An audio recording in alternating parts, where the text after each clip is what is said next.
You're listening to the Shoot Your Shot podcast with Lindsay and Tim. Today on Shoot Your Shot, we're joined by Ben Joubert, sales manager at Focal, the platform behind clean, high-converting websites for photographers just like you. Ben spends his days helping photographers worldwide fine-tune their booking process, and he's seen it all. It sounds serious. It does. If you're struggling to turn inquiries into clients or you find yourself tripping over sales conversations, this episode here is for you. We're talking common booking mistakes, how to handle awkward objections like you're way too expensive, and why most photographers are doing follow-ups completely wrong. In this episode, Ben is going to break down what actually works with no sleazy sales tactics, no chasing clients, just smart strategy and better communication. Let's get into it. Ben, welcome to the show. We're so happy to have you, man. Woo! Benjamin. Happy to be here. Thanks for having Ben. me. Welcome, Ben. You're calling in from across the world. Where are you from right now? What's going on? I'm calling in from beautiful Victoria, BC. Oh, yeah. Is it sunny there right Vancouver now? Island. Or It is raining? not. No, it was. It's been rainy all weekend. It's very sorry, like buddy. classic Pacific Northwest spring. So Ben, Well, why don't you cry about it? You Yeah, live you in the cry a most bit more. beautiful place on earth. Yeah, Paradise. too bad. yeah. Ben, we start every true. episode by rolling the magic 8-ball. It's our higher power. We don't have a god. Okay. We have a piece of plastic. Do you have a yes or no question for the magic 8-ball? I'm following hockey closely right now because Okay, yes. my beloved Edmonton Oilers are in the conference finals. So Heck yeah. will the Edmonton Oilers make it to the finals? Here we go. Okay. You know what? The 8-ball actually Signs is really point good to at yes, predicting. Ben. Signs point to yes. So we Signs should point all to I like it. be betting, fan duel or whatever the sports betting thing is. We should start doing that now because the 8-ball has never been wrong one time. Not a sponsor yet. Ben, can you tell us a little bit about yourself, your background, how you got into sales? Yeah, absolutely. I kind of just stumbled into sales. Okay. So when I was probably about 14, my good friend, he was next door neighbors with a guy who started a landscaping company. Okay. And he needed a couple people to hire for, sub minimum wage to do some grunt work for him. And so we signed on, and we, mostly just did door-to-door advertising, which I'm not really sure why he was getting 14-year-olds to advertise heavy lifting jobs. I feel like that wasn't Probably not the really, best, but yeah, I spent 2 summers doing door-to-door marketing for a landscaping company in Calgary, which was I bet you got funny. a lot less doors slammed in your face though because you were 14 and cute, right? So that's the thing. Nobody's gonna be like, "Get out of my face, Yeah, kid." maybe that's the strategy. Yeah. So I didn't make many sales, but I really liked. I think it kind of changed my perspective on sales because the guy hired us and he was like, "You guys are going to be doing landscaping and hard work and you're going to become men this summer." And we were like, "Okay, cool." And then we ended up just walking around a neighborhood for 8 hours a day. With a But clipboard. Right. yeah, but it really showed me that, and I'm sure we'll talk a little bit more about this, but sales, I think a lot of the connotations people have around sales are quite wrong. Yeah. And obviously there's a way to do sales and be a sleazy salesperson, but I really fell in love with trying to help people. Yeah. So one thing that's really common in Calgary is trees will get, I'm going to blank on the name, but it's this black Like a stuff. fungus? Yeah, it's sort of like a fungus or like Yeah. a rot almost Yeah. that the trees get. And so, lots of people don't know because all the trees in Calgary have it, but it'll kill your trees slowly. And so Right. we'd go and try and help them with that. Yeah. And I really got a lot out of, it was these people, they've been growing this tree for 20 years and we would be the ones who'd notice that there was an issue with it. Yeah. Before they lose the whole tree or it comes Exactly. down to us. And so for me, it became a lot about helping people through sales. And, obviously you're selling something, you're making money on it, but really sales is a conversation is what I got. So from there, I started to get into more sales jobs. I worked, I know they're common in Canada. I don't know if they're common out east yet, but they're the orange windshield repair Yes. tents. Yes. Yes. Yeah. Oh, So yeah. in In There's the parking one in lots. our mall. Of every shopping mall they have. Oh yeah. Is that So, legit? yeah, I've often wondered. Is this a real There- business? It's actually extremely legit. Because Yeah. I wondered when I signed up as well, it was kind of like a last minute summer job that I ended up staying with for a long Yeah. time. So for people who aren't from Canada or don't know this area, we have these they're probably in the U.S. too, but these pop-up tents that are in like mall parking lots and grocery store parking lots and stuff where it says like clean or fix your windshield chips here. Yeah. Yep. And you could just go and get your windshield chips all fixed up, which is I think quite funny. Yeah, and they have all these like they have all these funny puns. Like one I think my tent said like say no to crack or something because it was about Stop. Oh my gosh, I don't think that would fly here. Unfortunately, we have too much crack probably for them to get away with that joke. Yeah, I think that was a Calgary specific Calgary one. Probably also does, but maybe just people that are more down for a joke than me. Yeah, absolutely. But yeah, no, it was an interesting experience because that one you're sort of more running. I'd be running sort of my own business under the tent every day. Okay. Right. Cool. Turns out it is a legitimate business. Yeah, they really and again, do it's one of those things that once you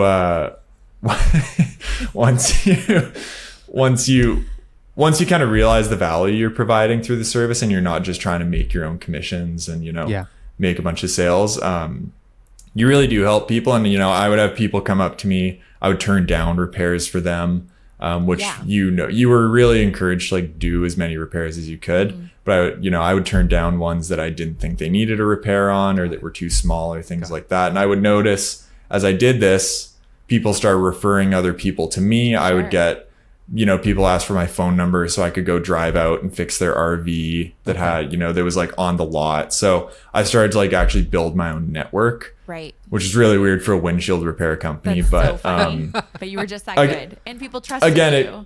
Which is exactly what we've talked about on the podcast before and just in our own circles. Like sales are only sleazy and people only hate the concept of sales because every single one of us has had a really bad sales experience at some point. 100%. Like, I can immediately think of bad sales experiences that I've had that are sleazy and feel shitty and that I would never want to replicate.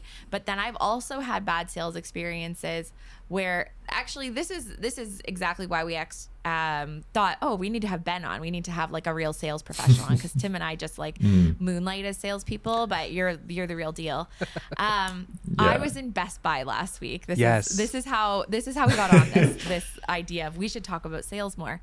I was at Best Buy last week and I was looking for a charging cable for my laptop because I was working from the studio that day and I forgot mine at home. Tim and I were talking. We were like, we should probably just have like an Apple charging cable at the studio just full time anyways for when we inevitably both forget our cables. I didn't want to go into the mall. I didn't want to go to the Apple store, park at the mall and go all the way in because I find that to be just incredibly annoying. So I thought I'll go to Best Buy. Best Buy, is Canadian, cool, whatever. Okay, I go in. I almost wish they were on commission because perhaps they would care a little bit. Like that would be so cool. So I walked in. I was greeted right away. The girl was like, how can I help you? I told her what I needed. She said, oh, we don't have that. That's like the old cable. I'm like, well, it's a new laptop, so that's weird. And like 2 new laptops.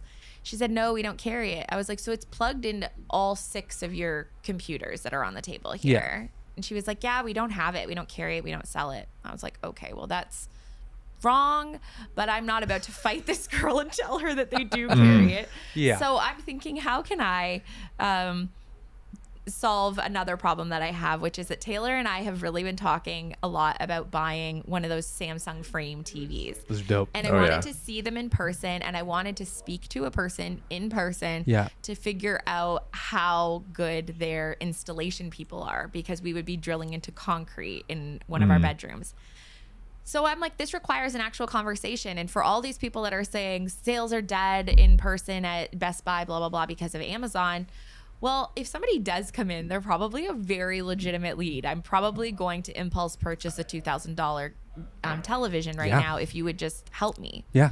There's a crew of 5 salespeople at the back in the audiovisual department, all audibly talking about how they don't make any sales anymore and there are no customers coming into the store. You're like, hello, and they completely ignored me. They were like, yeah, like now because of the recession, things are really bad and because of Amazon and our markups are too high and nobody wants to buy from us. And I'm literally standing there in front of the television, looking at them, looking at the TV. Like I couldn't have been More of a mark. legitimate mark here. Yeah. And they all completely missed it.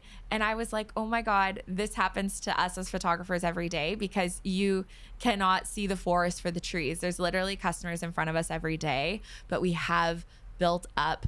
We're not even waiting for customers to give us objections. We're objecting ourselves. Yep. We're like, oh, the economy's down, the market's oversaturated. We've all come up with the same stories that the Best Buy employees have come up with, right? We all have our own list of things that are the reasons why we're not getting sales, right? So that's the long story long as to why we thought we gotta do this. But can you talk about, just to bring everybody into an awareness of like your role at Focal, for anybody who doesn't know what Focal is, maybe just give the listeners a little The old elevator pitch. what you do, because you're not a photographer, so people might be like, No. well, Ben's not a sales educator for photographers, but you are. That's basically what you are. But you also do sales. It's a very meta role you have. But tell us what Very you do meta. at Focal, and tell us a little bit about Focal itself. Yeah, totally. So I guess my photography credentials kind of come from, I actually started with Focal selling to photographers. So I would recruit photographers for Focal. And for people who don't know, Focal, in its initial, the main thing we've been into is websites, and we also have a proprietary booking platform for photographers that it's like a nice all-in-one simple solution. Really for the photographer who wants to still be hands-on with clients and deliver a personal experience, Right. And have some tools to support that. So And the websites have always been very sales focused. That's the one thing that I've Exactly. always loved about it. It's not just like, a pretty place for you to put your photos. It's actually like using funnel. using great SEO Yeah. and funneling all of your leads into an actual sale, which is the goal, instead of just like, yeah, this is nice, now I'm going to click off and go somewhere else. Yeah. It really drives sales through the experiences that you and the team at Focal have had in speaking to customers. yeah, totally. And I mean, I would say as a whole, our reason for being at Focal is that we were customers originally. Right. We were the people looking to hire photographers who were kind of blown away by how difficult it was. Exactly. Just as an industry. And that's not something you see in a ton of industries. I would say that's something that for some reason, photography in particular tends to be Photographers are terrible worse at at. closing, 100%. Yeah. Like, And I think it's they've got a lot of openings, really bad, really bad. Totally. At, like, actually getting the sale. Because for anybody who doesn't know, Lachlan, the CEO, he started the company because he was trying to hire a photographer to do couples photos with him and his girlfriend, and he reached out to so many photographers. They either didn't get back to him, or he was annoyed by like the hoops he had to jump through with like, download my PDF guide, then fill in 3 questionnaires, and then by the time the sun sets on the 3rd day, I will respond. It's like it was the most annoying process for him, and he thought, well, I There think must I could be a help- better way. I think I could help you guys solve this. Yeah. And herein lies the beginning stages of Focal, but now things have progressed, obviously. We've from evolved. there. Yeah, and I think so. Focal's purpose has always been connecting couples and photographers. It's never been, let's show 200 photos and make them really pretty on your website. It's been, how can we connect you with couples more efficiently? And in doing that, the websites have been great. We get a lot of fantastic feedback from couples themselves about how easy the booking experience was. But we want to take it kind of a step further and really dip our toes directly into connecting, and that's where our Ignite program started. And our Ignite program is sort of a packaged advertising and sales management program, almost like a crash course, you'd call it. It's like a 6-month crash course in digital marketing and sales, where essentially we'll run ads on a photographer's behalf. We'll actually provide them with a member of the Focal team, sort of like a studio manager, to manage the sales, manage the leads, give them coaching on it as well.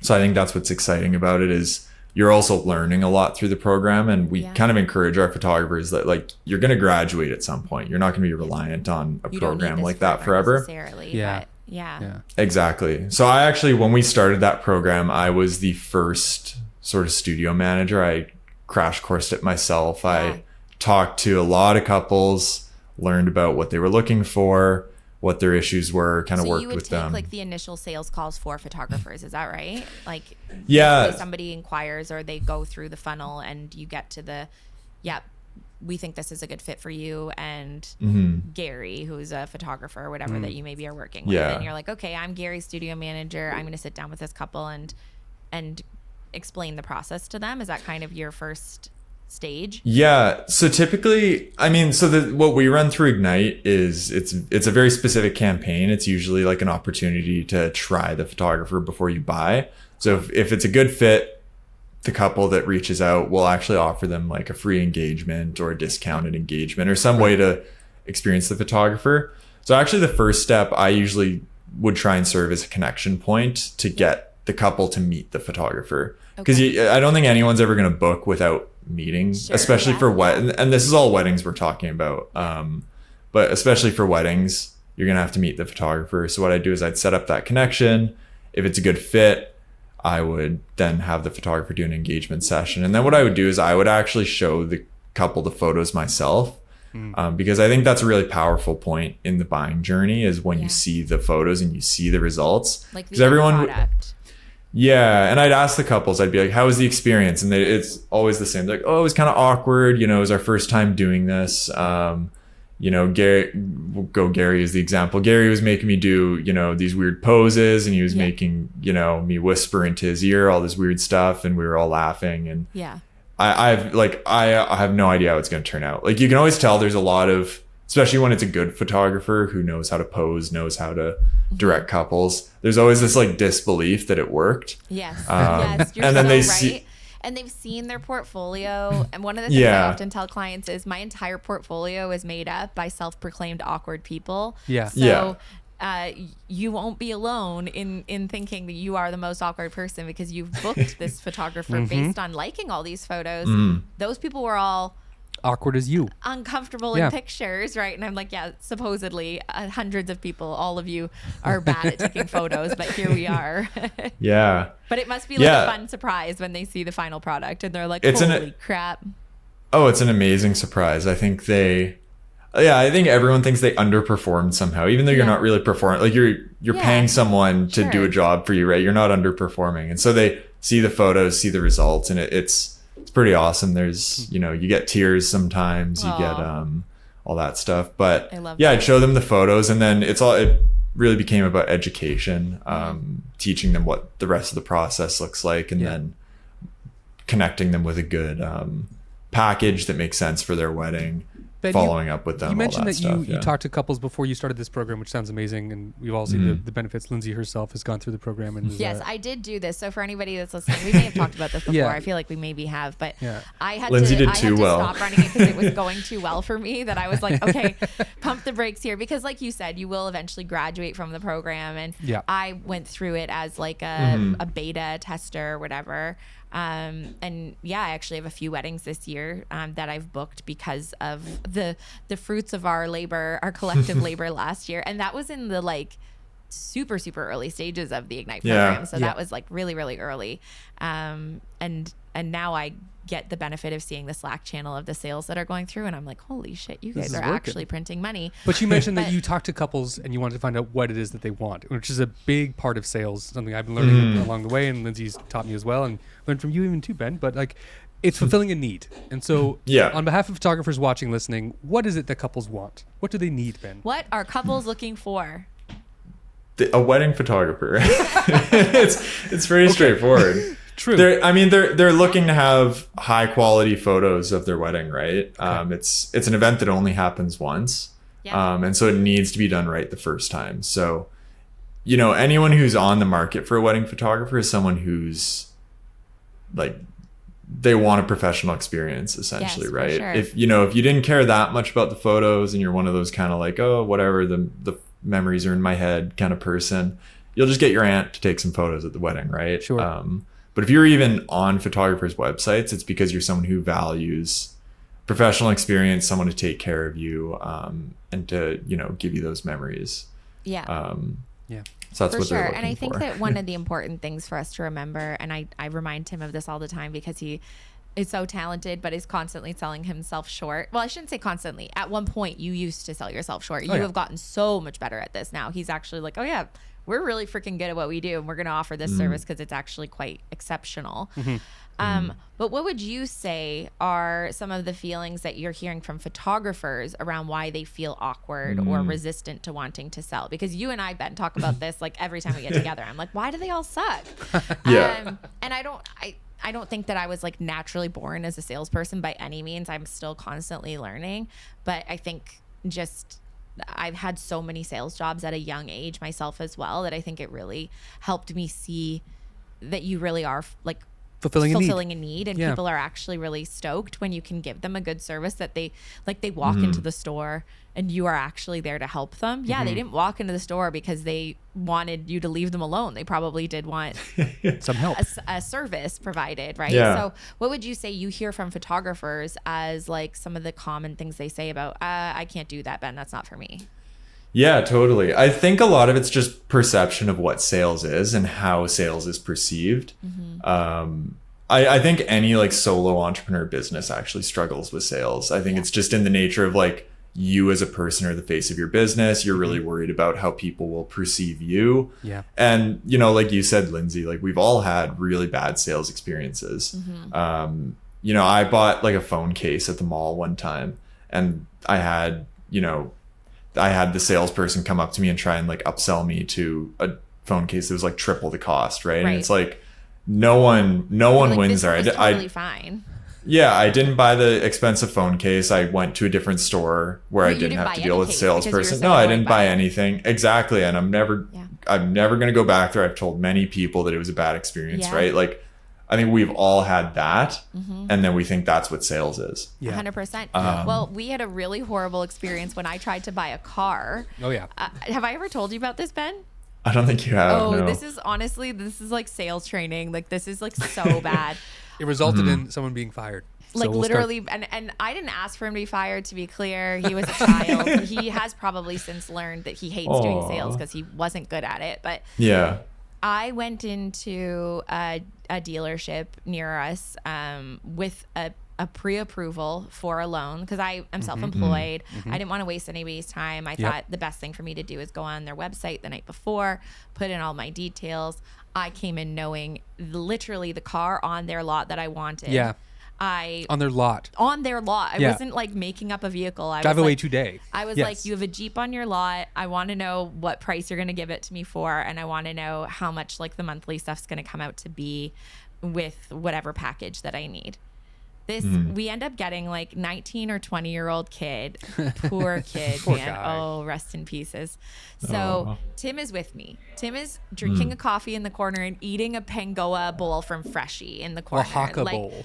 Clearly not involved in the sales conversation. Just stuffing my face on a chair in the waiting room, basically. Not involved in the sales conversation, but down to clown, down for the ride. Yeah, right? I like an adventure. So I'm like, yep, I've got all this information. Would like to buy this car now. Thank you so much. The kid goes, oh, yeah. Like, so you're self-employed? And I said, yes. And I'm like, oh, he's qualifying me. But that's weird because I already have pre-approval, right? He's like, so you're self-employed. That's really cool. Like, how long have you been doing that for? I tell him, like, 6 years or 7 years or something at this point. He's like, that's awesome. He's like, before we get test driving cars, let me show you. And he shows me, I was looking for a 4-door Jeep. It was about $65,000. And he shows me a 2-door purple sport Jeep that was like $24,000. Yeah. And I'm like, Tim, why is he showing me this car? Yeah. This is like a Barbie car. This doesn't make any sense to me. Yeah. In his mind, he thought I could never afford this. And we're roughly the same age. Like I was only a few years older than him. And he's thinking I couldn't afford this. And this girl got a pre-approval, which I have since learned apparently in the car buying world is like a bit of a red flag. They think if you get a pre-approval that you maybe have bad credit.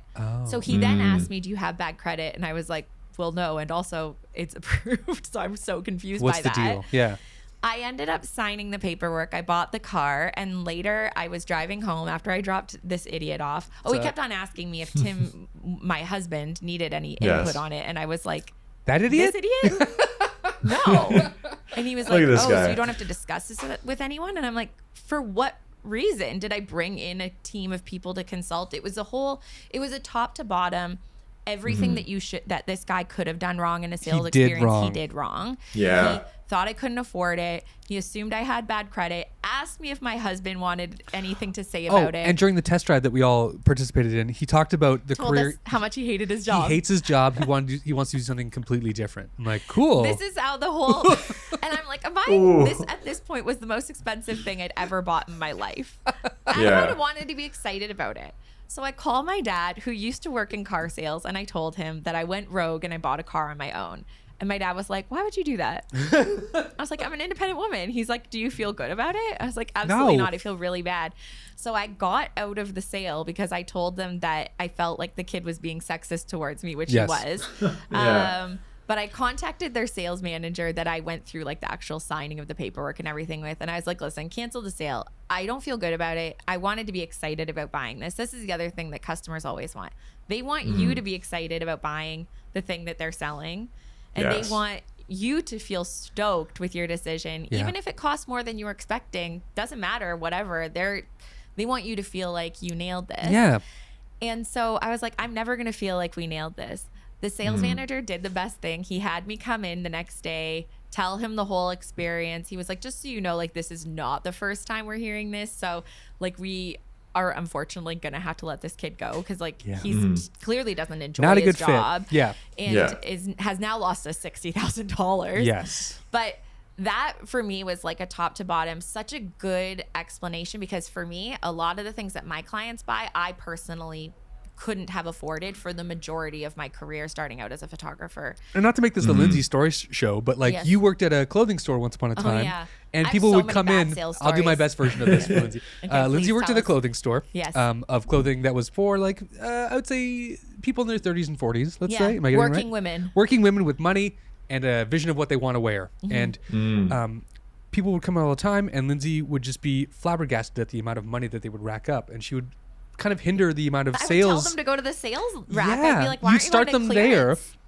Because in your mind, being a 19 or 18-year-old girl, Yeah. you could not fathom the idea of spending all of the money that you could think of that exists at the time literally. on clothing, Yeah. which is such a disposable And thing for because these my women. mom wasn't a real clothing horse herself, Yeah. so I was like, she's not going to spend $80 on a No. cashmere sweater. And these women are like, that's literally nothing. I'm here to spend $2,000 today because I want. Because they felt like it. Yeah. It's just what they wanted. But I kept on selling people out of things. And my manager, who was an absolute gem, was like, you're not selling to yourself. You're No. selling to that woman. So Yep. picture how much money she makes, why she wants to buy these clothes, why they're going to help further her career, and then put that picture of her together and sell her those clothes. And then I was like, hell yeah. I can do that. Like, that's easy enough. I learned from a few salespeople in my life that they often for businesses they'll create like a customer profile. Is this something you guys do, Ben? You guys create customer profile? No. So they'll come up with like a story of what a couple looks like, where their venue is, what their budget is, and what they're looking for from a photographer. Yeah. Is that an exercise you guys go through? What's the... It kind of is. So you have to be really careful about profiling your customers. And I think Lindsay got profiled Very much so. in her 100%. car lot. Yeah. But without, and like, I not thi- accurately profiled, like incorrectly I profiled. got put into a Yes. box, and Yeah. the box was wrong. Very wrong. Well, box. and this is where I think you have to be careful. Is a lot of sales training and a lot of sales programs people sign up for. They'll tell you need to profile based on a lot of outside factors. Right. So demographic, age, sex, income. They'll ask you like, oh, what do you do for a living? And like all that stuff, right? But And I honestly believe I am one of the most confusing people for specifically car sales Yeah. people, because I am impulsive and I'm financially reckless and I actually do have a pretty decent income. So when I walk Yeah. into any car buying experience, they always have a completely different answer when I go into it than the one they come out of it with about who I am as Yeah. a person, right? You And rock so your and that's- world. I just try to be honest, and I'm like, listen, I'm gonna buy that car right now. Let's not do the song and dance. Yeah. Of, oh, let me go back to the back and see what my boss can do. Just give me the real price right now, and I'll sign it. We'll call it a day. Yeah. But I think Well, that's it the thing is I confusing think- for people when they profile too aggressively. yeah, and I think a profile, if you're going to do it, has to involve inside factors as well. Like it has to involve some intrinsic, what's your motivation? Why are you buying a car? Lindsay, are you looking to, have a Jeep that looks, really cool and sporty so you can like drive around town in it and, you know, still get some good fuel mileage. Yeah. Or you're looking for a Jeep that you're going to, you know, drive in a mud puddle and go do this, right? Like Well, and that's the other thing that they really totally miss the mark on a lot of the time, right? I'm like people don't realize how important aesthetics are to some people or aren't, or how important like the cost of something actually is. It was highly possible that the cost of that car didn't mean anything to me in that moment, right? Yeah. Like him selling down actually pissed me off more than anything. Yeah. Because then I was insulted. I was like, this kid doesn't think that I can afford it. Bingo. And then I thought maybe this is a weird strategy he's doing to like neg me. Neg you? So that Ooh, I'm maybe. like, Yeah. so I'm like, I can afford more than that. And He then I wasn't go that even smart. more, but he wasn't that smart. He wasn't that smart. Yeah. Let's get Well- back to business here. No, sorry, Ben. Ben, you had a continue. thought, please. I was going to say maybe this is kind of getting back to business, but I think so as a photographer, like relating this all back to photography, you do differ a little bit from, you know, your car salesman, because the car salesman motivation, I hope so. he walks onto the lot every day. He probably gets paid very little in terms of his like Hour rate? regular Yes. wage, and Yeah. he's going to make everything on commission. So his motivation is just to sell, right?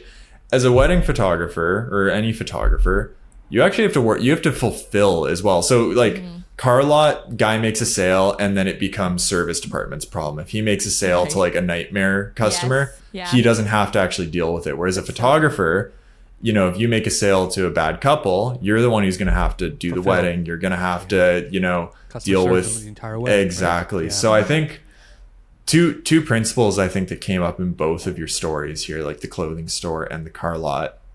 Number one, or I guess like two reasons those issues came up. Number one, I think, is confidence. I think a lot of unconfident salespeople will undervalue. They'll try and sell, like they'll downsell, like you said. Yeah. So, you know, even if that guy saw, hey, she can buy a $65K car, that feels really aggressive. That's Yeah. maybe more expensive than I normally sell. So I feel like a $20,000 sale is safer. Yeah. He Which didn't it wanna often lose the sale entirely. If Exactly. he strove too high, so he thought I'll go more middle ground that I usually sell in this price range. Exactly. And that's a lot of short-term thinking that's going to hurt you in the long run, I think. I see this in photography Well, a it lot really with hurt him in video. the long run. Yeah. Yeah. It's not The short run too. Yeah. He went back to school. Yeah. And I see this in photography where like, obviously video is like continuing to get more and more and more popular on packages. And I see a lot of, especially newer photographers who do offer video as an option, or they'll offer hybrid. They'll still just sell the photo only because they feel like it's like safer to start there. And then I see these couples go and book someone else for the video because they felt like that photographer wasn't like, right? They And you must just, not feel confident in their abilities to sell it, and so therefore, why would I want to book it if you don't even feel confident in offering it? Yeah. That's a good point. exactly. I do get a fair number of clients that like the conversations I have with them make me restructure my packages, because if I'm not pitching you on that, it's because I don't want to offer it anymore. And I'm like, Yeah. why do I even have it on the list then? Get it outta Like- here. Like there's a lot of photographers that will remove albums, say from like photo books, like printed photo books from their packages, because they don't feel confident in the delivery process. So then of course their sales process struggles to, why would you want to close on something that you don't know how to even do the workflow of selling and building Yeah. an album. Yeah. And so sometimes those sales conversations are good. They do inform what we actually feel like offering our clients. So the offerings we give people should be only things we feel really good about. And for me, my packages are structured around a type of person.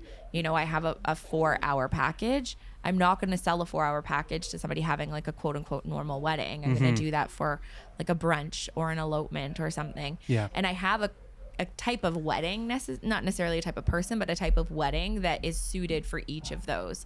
And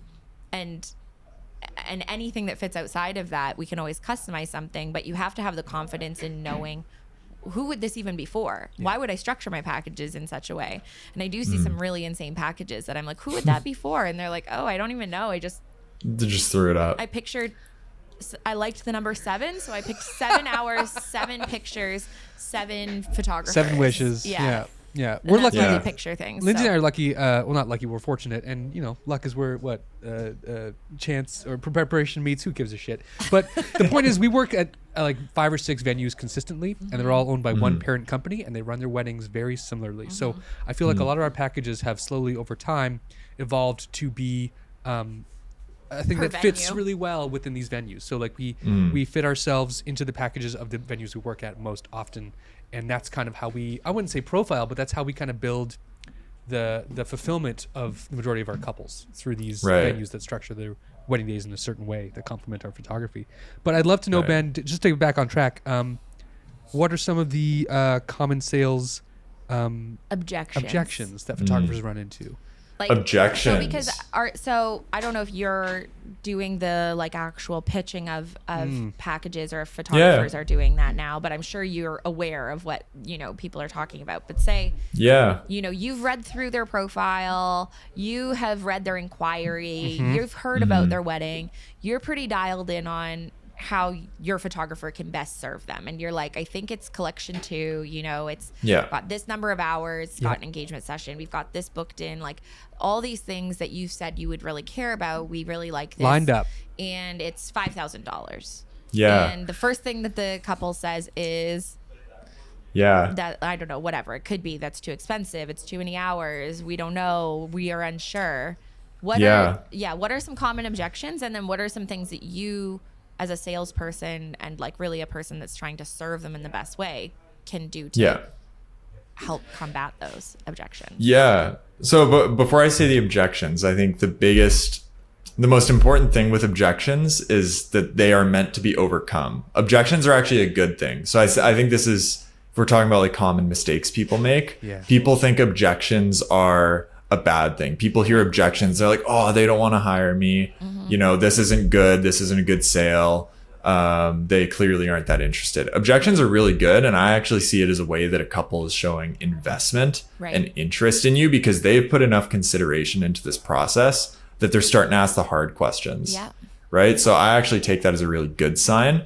Because if they didn't care, they would just walk away, right? If it was exactly, the opposite exactly. of love is indifference. So I think objections only come up at the consideration stage, right? You don't, if someone's window shopping, they don't like walk into the store and say like, that dress looks the wrong color, right? Yeah, like and some weirdos do that, honestly. Yeah, they do. Some weirdos do. So if you do get like literally this does happen. I get people in their initial inquiry be like, well, why doesn't it have this? And then I never hear from them again. I'm like, what the fuck's wrong where I with see you? most objections like this are from other photographers who are just trying to justify That's actually so Yeah. true. That's so funny. You know who you are. But yeah, back on you're right, back I on agree, objections. because I think Yeah. the objections are, and they're also a really good way for us to understand their priorities too, right? And learn, Yeah, like to like if you understand get the same objection, if every couple's like your 8 hour is way too expensive, right? Like maybe it's time to start looking at your pricing, right? Then you can If restructure every it, not single just take money away, but like restructure the day so or how still can- making money, Like, okay, so maybe the 8 hour, that is the amount that I want. I'm going to remove the engagement shoot, or I'm going to remove the second photographer, or whatever it is. You're hearing the same thing. Like it's a service they're giving us by even giving us feedback. So I would say there's kind of two objections that come up the most, at least in our process. Okay. Number one's price. It's always going to be price. Price is like any sales, it's going to be price. Yeah. And number two is, I would say it's an objection. It's just not being ready or not being there. Or now is like timing being wrong is a really big one, because I think Which sometimes is also financial, right? Like it can tie into financial. Whenever I get the timing's wrong. It's not I'm Friday. like, It's not payday. well, or they don't have a venue yet. Okay. That's a big Or they one. they need to talk to other financial. So like oftentimes with weddings, there's mom and dad, or or the bride side's paying for it, or the groom side's paying for it, right? They like people split pieces of the wedding between different people. It's a very interesting industry that way. Yeah. And you do need to know like whoever's making the Who am I purchase, whoever's selling put to right now? Like, exactly. who's the decision maker. Yeah. Exactly. So I'd say that's the other big one. It's price and it's timing, and they're both with price, because you don't want to just say, okay, well, let me make it cheaper, because I don't want to do that. Yeah, so my recommendation with price is you first need to identify whether your customer is a budget-oriented customer or a value-oriented customer. Okay. And this is like an instinct I think you just develop with time. And generally, most of your customer base is going to fall into one of those camps. Like, I think, Lindsay and Tim, both of you probably have like, the majority of people reaching out to you are either going to be more value oriented or they're going to be more budget oriented. Yeah. And by budget, I mean they want to get, their main goal is to get a wedding photographer for the best, deal possible. 100%. Value oriented. People that their first inquiry is how I'm looking for a photographer that's reasonably priced. My favorite term, reasonably priced. And I'm like, to whom? Because I have some really unreasonable friends. Oh yeah, exactly. What's the baseline there, right? But usually you'll hear it in the first inquiry or in the call, one of the two of them. And that's the other weird thing is in a couple, one might be more value and one might be more budget. Totally. Right? Yeah. And that's why it's also important to figure out who's the decision maker, right? Who's closing in? Yeah.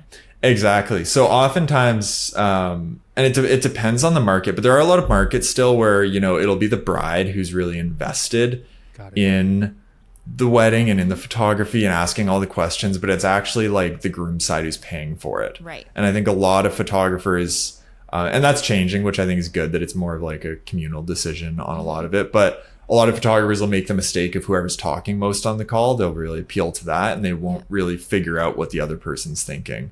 And I think grooms often, like I see it all the time, and I make a very conscious effort to engage the groom because it is often the groom who's kind of sitting in the corner, not saying anything, and you have to figure out, okay, like what do you want out of your wedding photography, right?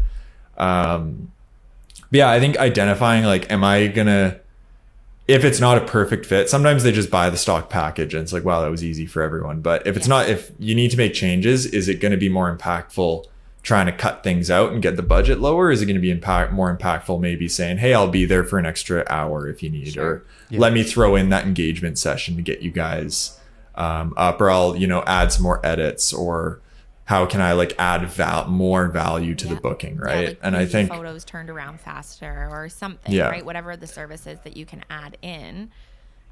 Exactly. Yeah, I think the only other objection that I've ever really gotten that's like a somewhat common-ish one is I don't know that the style fits, and that one's always very confusing to me because I'm like, you've seen an entire body of work here, and then you get to that point. But I think that's generally because you have couples that get so overwhelmed with the number of decisions, and as they work their way through the conversations they're having, that consideration phase, that's when they narrow in on what type of style it is that they're looking for. So if they're looking for something super editorial, they're probably not going to come to me. And if they're there's sort of niches for each of us, and that's an objection that I'm actually so okay with being like, awesome, I'm happy you figured that out.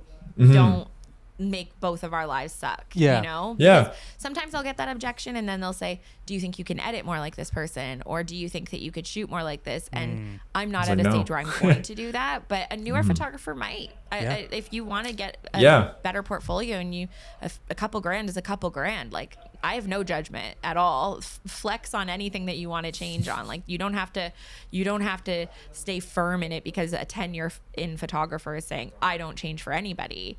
That's My based first on, year, yeah. Hell, if you want only black and white photos shot with my camera behind my back, So I'll probably easy. give it a shot. So I do that now. That sounds amazing. But there are some objections that people give us that teach us about them as consumers and what we do or do not want to engage in. But one thing that I hear from a lot of photographers is like, oh, well, that's not my ideal client, so I don't want it. What are your thoughts on this ideal client? Because I feel personally like, sure, it's important, but I think maybe some photographers have gotten a little too specific on the type of person they want. This is my client, and if they don't fit that box, like 100%. I don't want it. Yeah, no. Yeah, I think there is value to it, and you have to bear in mind that the clients you work with are going to be what builds your brand. If you're only shooting budget weddings and that's not really like what your aim is, or you're only shooting, if you end up putting yourself in like a micro elopement box or something, right? Where all you're doing is elopements, you're building your portfolio with it. All your referral network starts to become elopements. All your reviews are about elopements. It's going to be really hard to break out of that. Yeah, all of a sudden you want to do a ballroom. It's probably not going to happen for you. Yeah. Yeah, and so it is difficult, but at the same time, there's balance. Like we're in a bit of an economic downturn right now, right? Like, Yeah. you know, if it's a good couple, I'd say take the work. Yeah. Take So the actually, speaking yeah. of economic downturns, this is a thing that we have talked about on this podcast many a time. Is there a recession, or are we just all terrible at getting sales? Column A, column B. What are your thoughts? You actually have the data. It's a bit of, I feel like Focal it's a bit of both. Focal has so much data, which I think is awesome. Whenever I'm feeling like, is it just me? I can literally just ask them, and they'll like pull up a spreadsheet. It is in fact you. You suck. it is mostly you. It's because the thing is, here's specifics, Ben. Ben's like, not Lindsay. Lindsay File. speaking. Yeah, not good. Speaking to the audience, it's mostly you. Yes, It's- it is, right? And I think a lot of the time we create our own mini recessions. Yeah. Well, and here's the thing. Most, like, even in a recession, most couples are still getting married. Yeah. You know, it's still happening. Especially, this isn't like, it's different from COVID, where people literally couldn't gather, and that's why people weren't getting married. And even people still, when they could gather, they were still spending shitloads of money on very small weddings. Yeah. Right? Exactly. Like, people are still spending $30,000 to have 30 people come. And I think a lot Exactly. of the mindset that goes into couples wanting to spend less and tighten up the purse strings also goes into our mindset of what we talked about before. We expect from couples to be doing based on the world around us. Exactly. So maybe we're selling less and putting less effort into our marketing and wondering why. Why? And I think a common trap people fall into with sales is they sort of cling to the good times. Yeah. And they set that as the new baseline. So what I've noticed actually a lot, and why I think Ignite has been really helpful for people, is a lot of people got into, because we had the post-COVID boom, obviously. A bunch of people getting married. Everyone's like, woohoo, this is great. There's millions of couples everywhere. It's like a sea of weddings. It's We can amazing. dance again. Yes. And now we're kind of back to, okay, like reality setting in. And I see a lot of photographers that now that it's not just coming to their front step and, you know, knocking on their door, it's almost like you forget how to do that, or you don't want to, you don't want to put yourself back into that, you know, getting a little bit, you know, having to get down and dirty a little more and fight for your sales and find couples. Exactly. Honestly, I have absolutely found this, like myself, and Ben's going to pull up my numbers and be like, hell yeah, you have. But I think also because I've been doing this for 10 plus years. There have been years where I have had just an unbelievable amount of work, more than I could take. I was charging too little. Then I increased my prices. There was a little bit more of a struggle, but I had a fire under my butt because I really still wanted to I wanted to book this new rate, right? That was exciting. Yeah. Then COVID happened. Great. I increased my prices even more during COVID because I realized I never want to reschedule 56 weddings again in my lifetime. That can never happen. So I want to not be booking 56 weddings in a year anymore. So how much money do I have to earn in order to make that not a thing? Yeah, in order to make the same amount, but for 35. Okay, so here's the new number that I'm going to do. And that felt exciting, but it was also during that post-COVID boom. So I did have a lot more people coming to my door. We use the venues that we're preferred vendors at as sort of our sales marker for how things are going.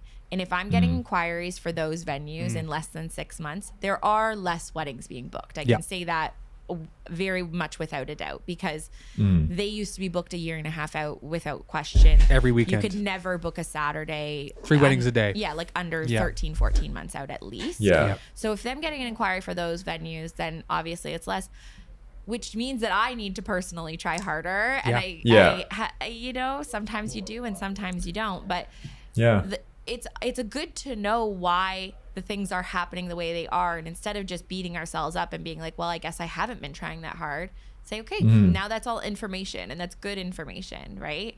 And because we're solopreneurs, as you mentioned, it's hard for us to have these conversations because you're literally having them with yourself. In yourself, in the mirror, and you're also having them with your own ego, right? In the interest you're like, of, well, it must just be because I suck and I'm not good at this. No, it's probably not that, and it's probably not the recession. It's not those external things. There are always things that we can do. So let's talk about that. Let's talk about some tangible things. So Ben, website company, Focal, Fantastic.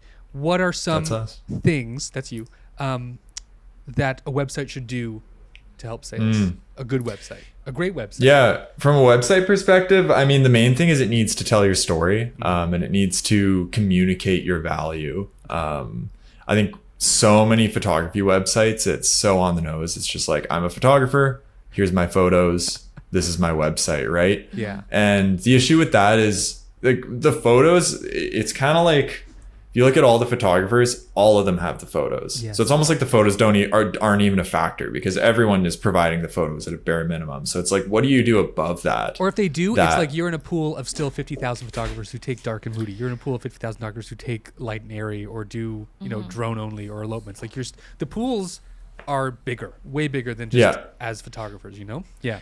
Yeah, exactly. So honestly, on the website front, it's actually, I think, kind of the easiest thing for you to do for sales. It's like, make it simple. Don't include a bunch of stuff that clients don't need to know. You know, but at the same time, like, be open, be communicative. Like, So would you don't need to like when you're talking about yourself, like, do you mean people should tell like a little bit about themselves personally? Totally. Like, one of the things that I see a lot of photographers do is they always say, I love coffee. Coffee. Yeah. I mean, everybody on the freaking planet loves Number a coffee. one stimulant. Yeah. Yeah. Right? So, for my bio, I've always tried to be really specific, but in things that feel general. So I'll give an example. Yeah. You can tell me if this is. I mean, it's worked for me. There was no strategy. It was just it felt right. Yeah. But I really like outdoorsy clients. I like people that like the outdoors. I like people that want their photos to have a lot of greenery and nature and whatnot. Yeah. So I think my bio says something like if I could live anywhere in the world, I'd live in the Pacific Northwest in a cabin, or in Malibu by the beach. What a catch-all. Yeah. You're going to get the glamorous people that like LA and California, right? Like, and hopefully outdoors. And then you get the like hikey, you know, outdoorsy people. Yeah. But something specific that they can latch onto to say, Totally. oh, have you been to A Malibu? location. Yes, Or an you've been idea. to the Pacific. Where in the Pacific Northwest do you like to go? Right? Yeah. Like something tangible and specific that they're like, this girl likes Malibu. We've been to Malibu, right? So something specific, but broad, almost like you're reading somebody's tarot cards is how I feel like it Absolutely. should be treated. Okay. Well, I think as a whole, like my general sales principle, and I think this is really good for any photographer, is you need to reframe your thinking from, you're not a salesperson, you're a trusted advisor for whoever you're speaking to, right? And build, so there's two factors there. It's trusted, so you need to build that trust, right? What are things you can do on your website that immediately are going to kind of create that sense of trust, right? So Lindsay putting, you know, things that might resonate with couples, like, you know, that hikey person sees, oh my God, she wants to live in a cabin in the Pacific Northwest. Like, I resonate with that. Planted the seed of trust that she's like a cool person that I would enjoy talking to, right? And that makes you more approachable for them. I think that's the big thing is that like Focal, you guys do really well is you put client reviews on the main page. Like people aren't having to dig for that, right? And that also gives people that like, okay, well, I can sort of exhale a little bit here because they have a lot of really strong, great reviews with a link to their Google listing so it can see these are real. These are like Legit. totally legit. And the other thing you do, which may or not, maybe you did, maybe didn't pioneer this, but including prices and packages in a public way on the website.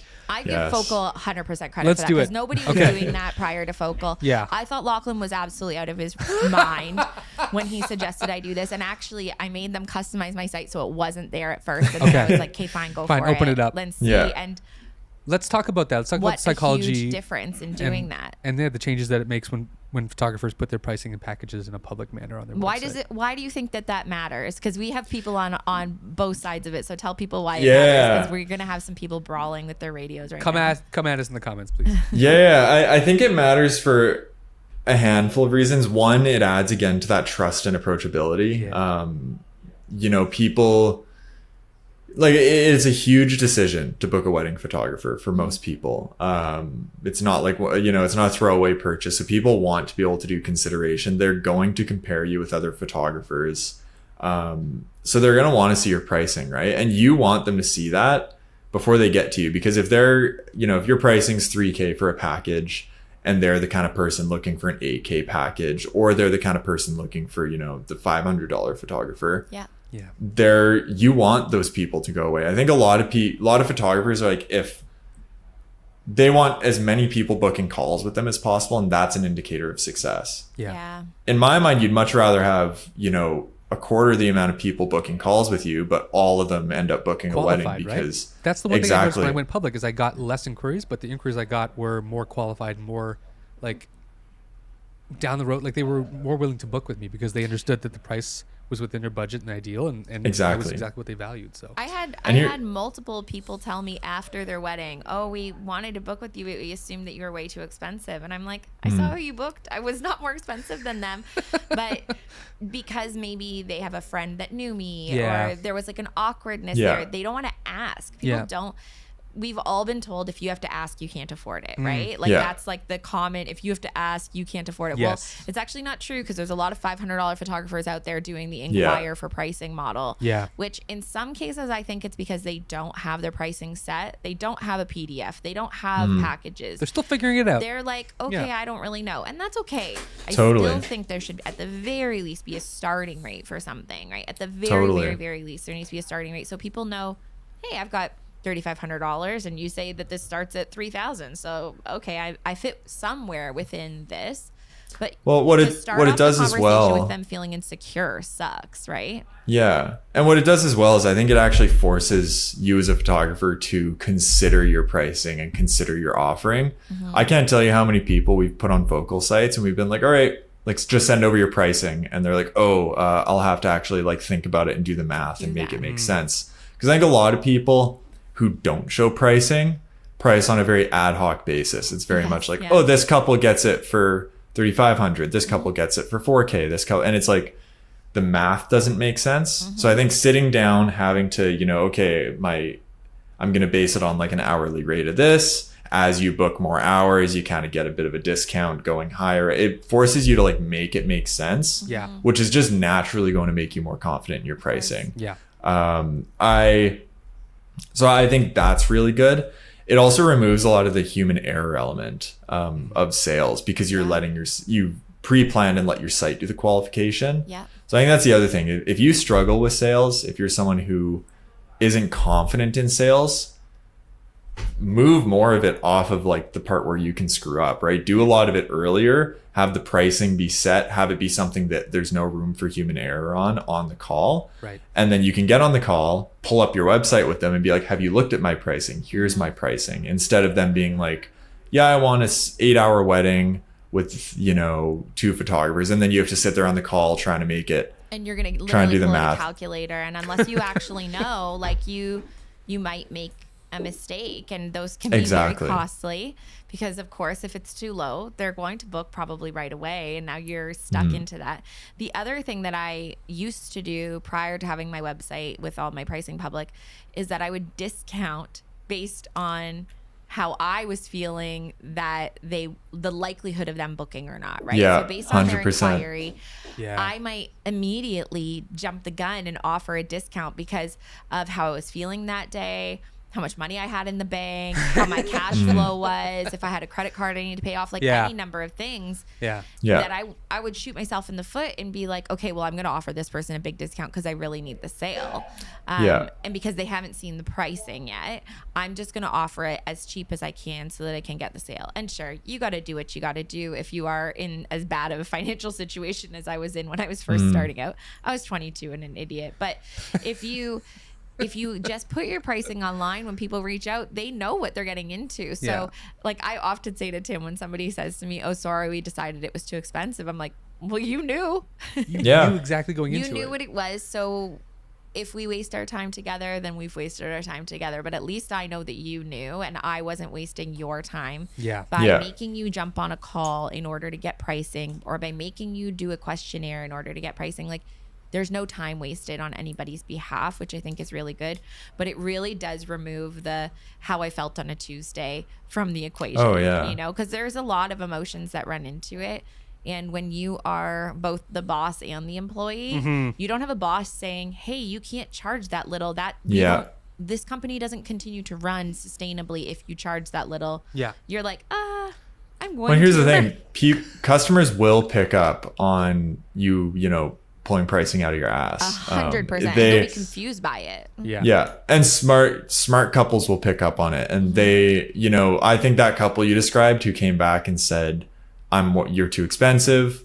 I've seen it where couples, when photographer gets on a call, or when we've worked with photographers who do kind of this ad hoc pricing model, as soon as they hear you pull that number out, they start to, instead of being like, it's not a fit, my budget's way too low, they're going to try and push for a lower price. And I see it where photographers will bend over backwards for the couple. They'll literally cut their pricing in half. Wow. Yeah. And the couple still leaves because you just can't bridge that gap, right?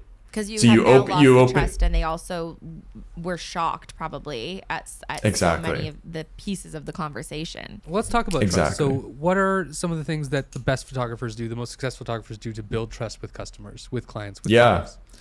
Yeah. So I think it goes back to what I said about being a trusted advisor, and that's the second half of it. You are there to help them make a good decision for their wedding. Yeah. You're not there to make a sale. And I think as long as you approach a sales conversation with that attitude, that you're there to help them, you are going to build a ton of trust. It's almost impossible to not build trust with a couple, because that is such a unique experience. Yeah. In a sale. Like if you look back at your sales experiences, I think you'll realize that the ones you remember that were good and memorable were the ones where they took that advisor approach. So when Lindsay had the sales manager come out, right, and kind of like start to ask her questions and learn about her and try and like actually help instead of just selling her the base model Jeep, right? That's a more memorable sales experience. For sure. So I would say, I think I use this note taker when I do meetings, and it tells me how long I've been talking, and it tells me like the percentage of the call that I was talking. Okay. Like on a sales call or on a consult, you should really be talking less than half, for sure. I would even say like a third of the time should be you talking. The more you can get the couples talking about themselves, and the more you can just be a listener and learn and absorb information. It's called like customer discovery in sales is what we would call that. And you can look it up and learn all sorts of strategies for it. But I just treat it as a conversation, like you're having a coffee with someone doing an interview, and people will feel that by you hearing them, by you being interested in what their wedding is about and what their day is about, that's going to build a ton of trust, because they're like, okay, Tim understands my wedding. He understands my vision, engages with the vision. I trust that he knows what's best for me, right? Yeah. And that is going to involve turning down couples sometimes. Sure. I've seen it where we've turned down couples before. Said, look, you know what? You guys want, you're going to 2 hours out of town. You want 3 photographers and a videographer. I think you guys want a much bigger operation than, X photographer we're representing. Sure. Here's a couple people I know that I think would be great for that, but I think we're not a fit for it. Like and I've seen it with that. They just don't have the capacity to help you with that. Yeah.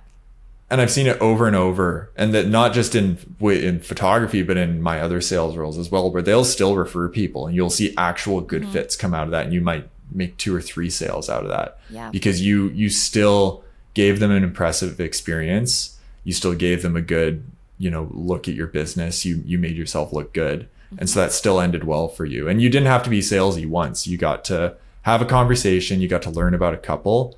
And you'd be surprised how much that also teaches you. I know Lindsay was talking about how it's difficult. Like you can't have that conversation with yourself about my pricing and all this stuff.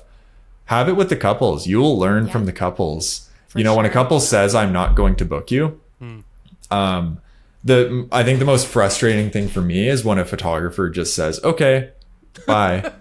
No like problem. Why? Okay, figure out the why, right? Yeah. It's fine that they didn't book you, let but them go and say no problem at all. I'm trying to improve, so could you let me know why? Where I and you can be on the nose. Like I'll say, to be honest, I thought we had great chemistry. I thought, I really thought we had something here. Like I'm curious why. You don't call, you don't wait. Is it me?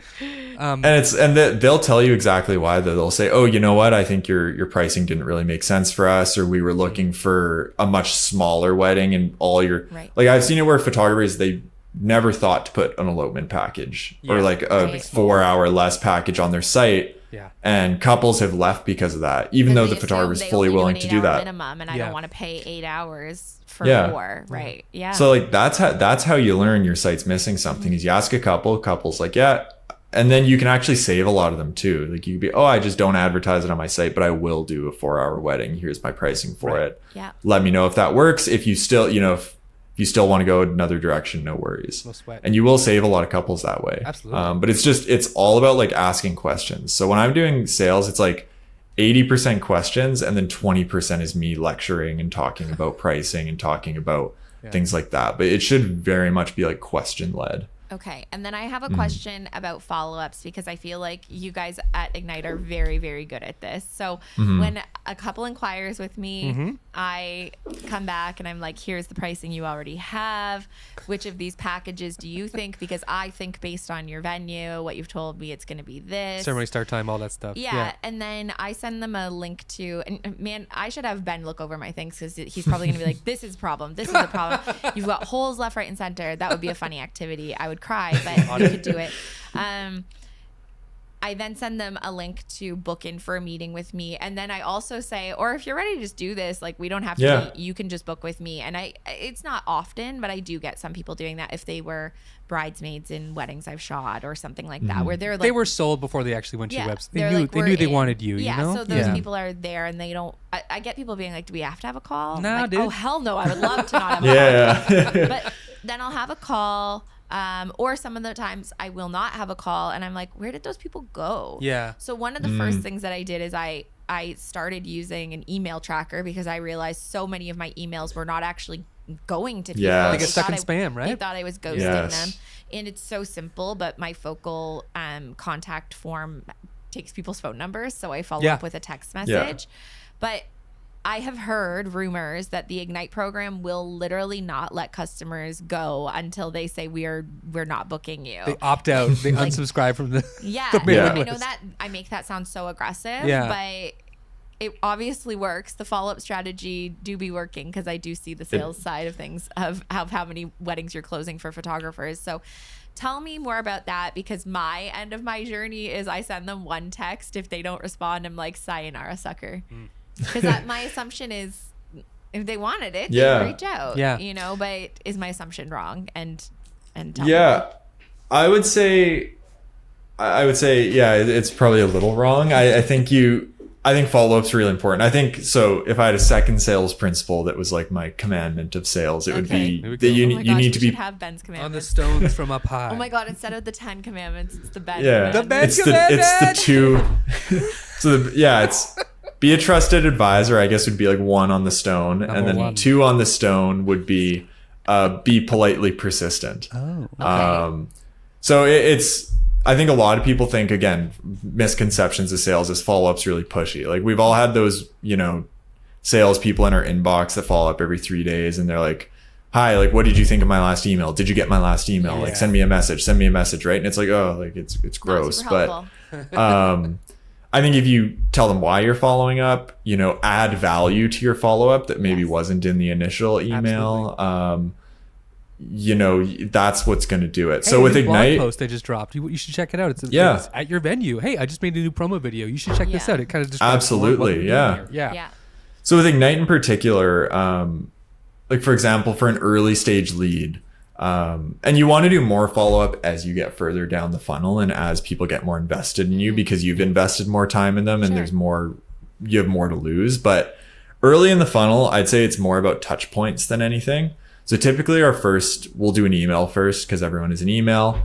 It's also easy to track things through email. So we'll start with an email, give it like a day. Again, like you said, email tracking, I think for any business is you can't not email track. It's so important. It's so important. 2025. And come on. I would say even if they do follow, even if you did see that they opened your email, I almost always follow up with a text. Right. Or what I'll do is I'll follow up with an email as well as a text at the same time. So the email will have more info. Say, hey, just checking to make sure you got my last message. Yeah. Here's a little bit of like kind of a summary of what that message said, plus maybe a different call to action. So People's I'll ask them. inboxes are swamped all the time Yeah, or between like- work and yeah. personal life. Like they don't Or have time. hey, for it maybe all. a video call is not great for you.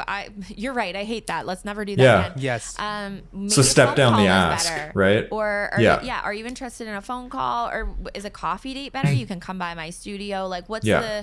because maybe there was something in that first initial thing that was a no for them, or maybe it was just they Too much for inquired- that time, They you know? inquired Yeah. with 10 Yeah. photographers. They're waiting to hear back from a bunch, but you're the only one that sent a follow up. Now you're the only one that Totally. And they have hey, hi, they have a it's still calendar me. date in their calendar together as a couple. Like, hey, on Wednesday of next month, we're gonna meet Yeah. with all the photographers. Let's Yeah. try and put them close Yeah. together. But if you're the only one who's responded yet, it's like we have to wait for everyone else to jump in the pool so we Yeah. can make sure we're making the right choices. Yeah. Yeah.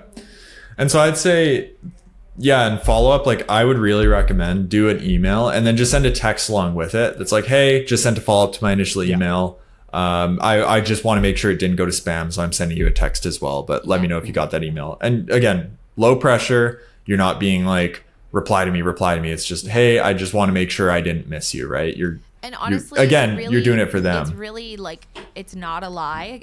This is the other thing that I don't lie to my clients ever. I don't lie to anybody that comes to me with anything. Yeah. There are definitely ways that like salespeople have embellished things to the point that you feel like you're being lied to. And that's like an absolutely brutal experience. But the way that I get around the like text message follow up is often couples will create their own, John and Cindy 2026 at Yes. gmail.com and their emails will all end up in their spam. Yes. So that's like Or one of they the don't first- check it. Yeah. I see where they don't And check it. Got the password? Like, oh, you know the password? Yeah. I don't know Yeah, what or it they is. literally don't check that email because they created it, they sent out a bunch of inquiries and Yeah. then they walked away. And the recovery email isn't working. Yeah, it's a whole thing. Yeah. Yeah. So I send a text message right after the initial email along with hey, a lot of the time my initial responses land in people's spam folders. Yes. Super annoying. Sorry to have to like bug you with a text, but it's really just because I want to make sure that you get it. Getting it. And almost 50% of the time I get a text message back right away saying, oh, hey, I didn't get your email. It was in my Yeah. spam. Or thanks so much for doing that. I'm going to go and check that right now. Yeah. Because Yeah. people are just faster at texting unless they are also in front of their email all the time like we are, unfortunately. Like they are just faster at sending a quick text back to say, yeah, I did get it. Well, now you've got a communication that otherwise if it was just in an email and they were like, I'll respond to that in 3 days. Now there's an actual like back and forth conversation you can have. So if you don't hear back from the email, go to the place where you did hear back from them. Send the text message. Cindy, it's me. Lindsay, Well, I'm the thing is- back. Yeah. You're never going to get a good client be annoyed by that. In fact, Right. I'd say it's quite the opposite. We get feedback, like our photographers have, secondhand given us feedback where they'll be like, the couple will be like, I love how your studio manager was so like persistent with us and how they like And they that kept on our ass to get this Yeah. decision done, we right? need- Because we need to get a decision done, but we struggle at making decisions. A lot of people Yeah. do, Yeah. right? I would also say this is going to be a broad generalization, but most wedding couples spend the most of their wedding planning feeling bad that they aren't getting things done fast enough. Oh, that's so true. Which is Oh my kinda gosh, sad. That is sad.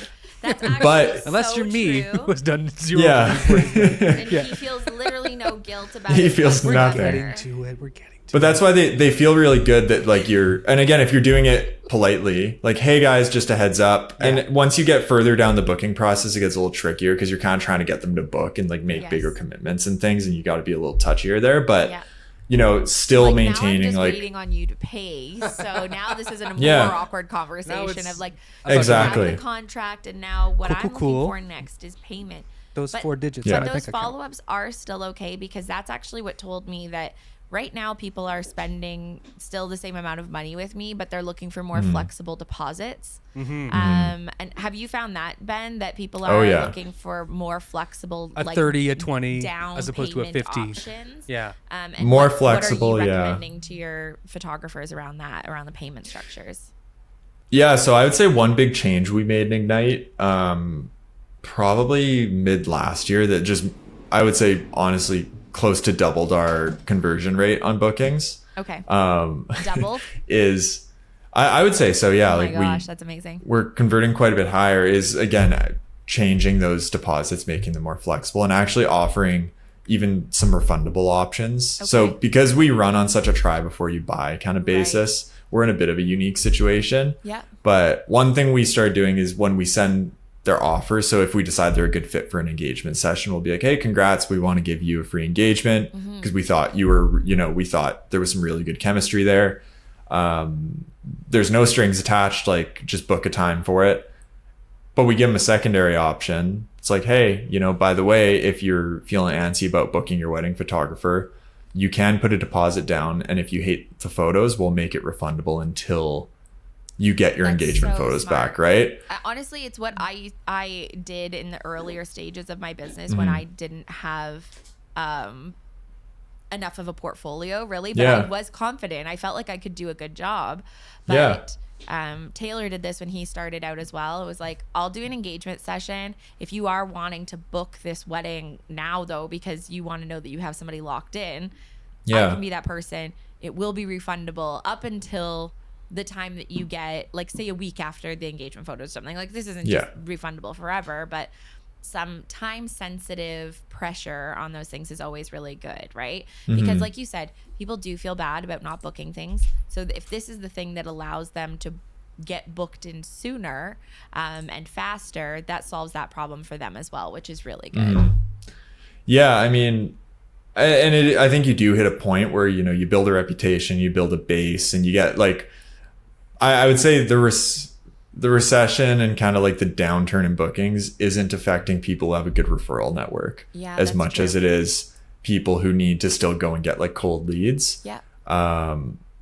So I would say, as you move on, it gets a little easier to not have to do refundable retainers, things like that. But if you're a good photographer and you're good at your craft and you're confident in that, it's fine to put your money where your mouth is and do the engagement, give them some flexibility. I think I think throughout the history of our Ignite program, it's low single digits. It's sub 5 that we've ever had to refund on those retainers. People are not going to do that, right? Like realistically, people are not going to book a photographer. Welcome back, Tim. Sorry, guys. Tim took a departure.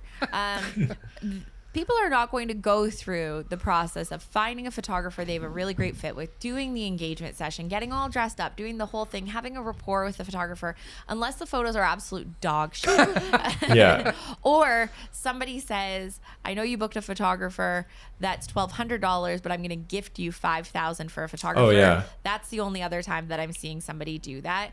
That was always my hesitation around doing too small of deposits, is that people then do more research as they get further down the booking line.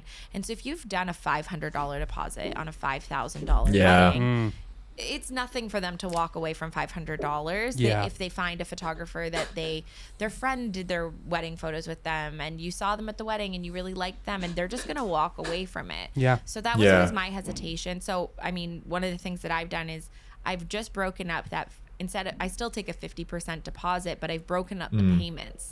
So I allow them to do 25 at sounding, 25 at signing. Because I want them to just commit to this now. And one of the things I always tell my clients is, I find a lot of my clients are quite decisive. This is what I say to them. I said, I find a lot of my clients are quite decisive. So if there's any reason why you're not feeling decisive, I want you to tell me now. Because usually there's a reason why. And usually the reason is I get paid next Friday. Like literally, quite literally. Usually almost always, Usually the reason is, we know we want to go with you, and sorry if we're humming and hawing. No one ever wants to say, I don't have enough money to pay this right now. And I usually try to like humble myself in front of them and be like, listen, most people don't just have $4,000 sitting in an account waiting to be spent. I get that. So like, what's the amount that would get you on the schedule now so that I don't have to keep taking sales calls for your date? Most people can't do it more than a $3,000 e-transfer. You know what I mean? So people don't have limits of like that much on their credit card. I think a lot of people do like a $2,000 e-transfer. And a lot of people still, like, if they're getting married young, maybe they don't even have a credit card that could do that in one go, right? So or they have to convince the purse, mom and dad. They have to convince somebody. So I think it's good to do those little follow-up questions and remind your couples that you're human too. Like that I understand you don't have that kind of money, because I'm not expecting you to if you say most of my clients don't have that kind of money right now. So I understand that. They'll feel better. They think I'm the only person that doesn't have, make them feel normal. Yeah, they think they're the only person that doesn't have $80,000 in a savings account waiting to be spent for their wedding, right? Everybody thinks that their wedding is, costing them so much more and that they're the least prepared for it, when really most people pay for things as they go. Yes. They book things when they have the money for it. And sometimes they overcommit, right? And I think by breaking up that first initial point, because we are the first thing they book usually after the venue, they've just dropped anywhere from $10,000 to $30,000, $40,000 in one go. Yeah. And now you're asking them to spend another 4 or 5. anything, right? That's a lot of money. So figuring out the ways that it's not a no, it's a not right now. What can we do here? Well, and that goes back to you need to ask to figure that stuff out, right? Yeah. I think a lot of people, they'll start with that sort of, I don't know, they'll kind of fizzle out almost, and you'll stop hearing from them a bit. Yeah. Whereas what I really encourage is what the buying criteria is, which decisions couples need to have made before they buy. So like you said, in almost every case, they need to have a venue booked. It's not always true, but as a general rule, it's not venue a lot of comes fun first. to shoot a wedding at no venue. So. At no venue, exactly. So as a very general rule, right, you want them to have their venue. If you're talking to a couple that doesn't have their venue, you should probably ask when they're hoping to have their venue booked by, right? And once you figure out, I would say the most important thing, especially if you want to be mindful of follow-up and not doing too much follow-up, ask them when they're planning to make the purchase. Some people will be like, you know what, I need 2 more paychecks next month. And you'll be like, okay, great. Why don't I hold off? I'll check in with you April 1st. And so I would say that's the other thing is if you can set the expectation that you're going to follow up, it's not going to feel as bad following up. No, and I think follow-up calls are great if you can get them face-to-face again, but even a follow-up text, follow-up email. So that's the most common one. I will also see a lot where couples need to talk to their parents and they're like, we're going to go to mom and dad's next weekend for dinner. So we're going to talk to them about it then. And then once we get the okay from them, we'll be able to purchase. And I'll be like, okay, so how about, can I give you a quick call Monday afternoon? Just so we can see where you're at. If if your parents decide they need more time, we can always check in again later, but I just want to see where you're at. Right. Yeah. I'll put it in my calendar.